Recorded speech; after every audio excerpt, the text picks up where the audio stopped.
to Totally Whiskey and Wine. I'm your host, Jason, and with me as always is James, our intermediate, and Zach, our industry professional. So today, we're going to be reviewing the Michter's 10-year single barrel, which is a 93 proof single barrel rye whiskey. Zach, why don't you tell us a little bit about this?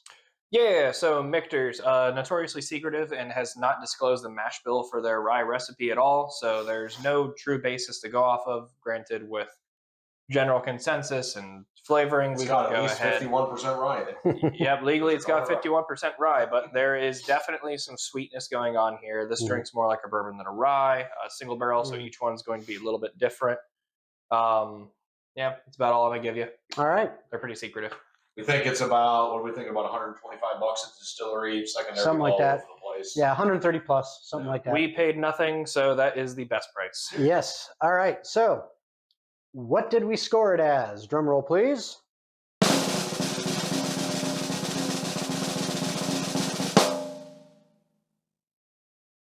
Ta-da. 79. So we gave this a 79.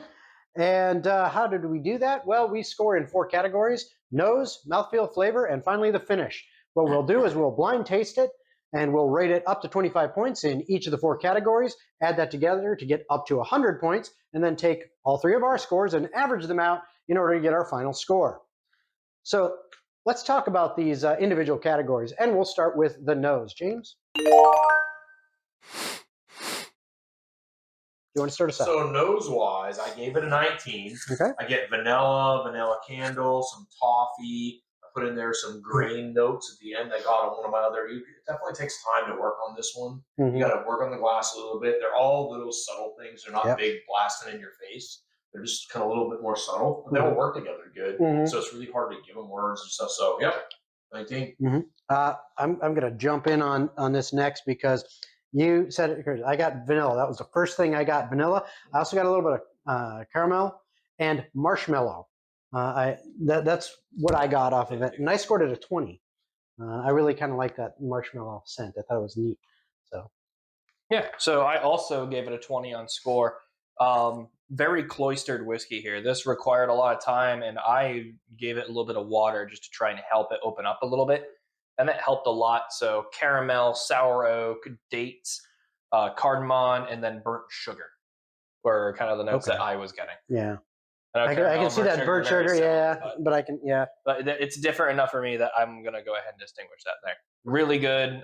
If I didn't have to water it down and thoroughly do so, it would get a higher score. Okay. I enjoy it thoroughly. Mm-hmm. That brings us to mouthfeel. Ooh. So for mouthfeel, I'll start us off. It's got that rye spice, but for me it was subtle, because, and I think lower proof, it's 93 proof. So it's got that spice, kind of sitting on my tongue a little bit. Didn't really coat as much as I would have liked it to coat. So I ended up giving it an 18. Would have given a little higher if it, felt more full coverage. But that's where I ended up. Let me jump in there and slap that around a little bit. For mouthfeel, I gave it a 19. I felt like it was creamy. Like as I'm drinking, I think it's kind of a creamy texture to it. It's creamy. I get like a rear tongue heat, so the heat hits me on the rear of my tongue, all over. Just rear tongue heat on it, and that's the rye, I'm sure. Yeah. So, 19. Where are you at? So I gave it a 22. Not my highest remarks. Spoiler alert, but. I'm going to agree with you. Creamy, very round mouth filling. This doesn't drink like your typical rye. A rye whiskey fan may be lightly disappointed by this, but this is a bourbon man's rye from a distillery that specializes in bourbon. This is everything I would want out of the product that I anticipated here. And it's great. All right. So that brings us to flavor. James, start us out. Flavor for me, I gave it a 20. I rustled that a little bit, but 20. Apple, a little bit of apple, kind of like crisp apple, maybe a little bit. Good, just good. Like I really struggled for what is that flavor. And it's just, it's blends of like multiple traditional bourbon flavors. No one stands out as a word for me. It's just good flavor. I appreciate the flavor. The appreciable flavor. Okay. Yeah. Thank you. So I gave it a 19 on flavor. It didn't develop too far from the nose, other than like like a fresh Belgian pretzel or Okay. Peruvian pretzel, however you say that one. Bavarian. Yeah, the Yeah. like fluffy pretzel. Yeah. Like yes, exactly that. That's the flavor that developed along from the palate for me. I like it. It's very rich. You say pretzel, I smell it again. I smell dill pickle all of a sudden. Like, I didn't get it a second time. I was like, wait a minute, a little bit of dill or something like that on the nose. Yeah. But that doesn't line up with anything else. It's random. Like there's a lot. It's just all these little subtle things. It's definitely kind of like a picky little. Yeah, well, that's the thing is you mentioned it is trouble picking out the flavor, the words for the flavor. Yeah. I had trouble. I honestly could not come up with a word for it. I liked it. Yep. I gave it a 20, same as you. But I just couldn't figure the words. But some of the things you said, I could kind of. Yeah. Whatever it is, I like exactly. I don't know how to interpret what the word is. Exactly. All right, and let's end with finish. Zach, you can go ahead and start us with that. Yeah, I'll start off the finish. This is my highest remarks. I gave it a 23. Lingers along the palate very well. Just whispers of the oak the whole way through. For a 10-year, this is extraordinarily well made. The only reason this isn't getting near perfect remarks is with it drinking above its proof. I think you and I have pretty much agreed upon that. The harsh alcohol nature on it on the back end just doesn't seal the deal for me. Yeah. And you and I have tried the 20 on the bourbon. Yeah, I know. We know that Michters can age it for another 10 years beyond that and probably be. It can happen, and good things happen when you give it more time. Yeah, but I'm still wanting to try that. Damn it! So I'm going to jump in there next on the finish. I gave it a 20. Funny is you got it on the front. I got it at the finish. Burnt marshmallow. You got like this burnt crusty marshmallow kind of thing on the finish.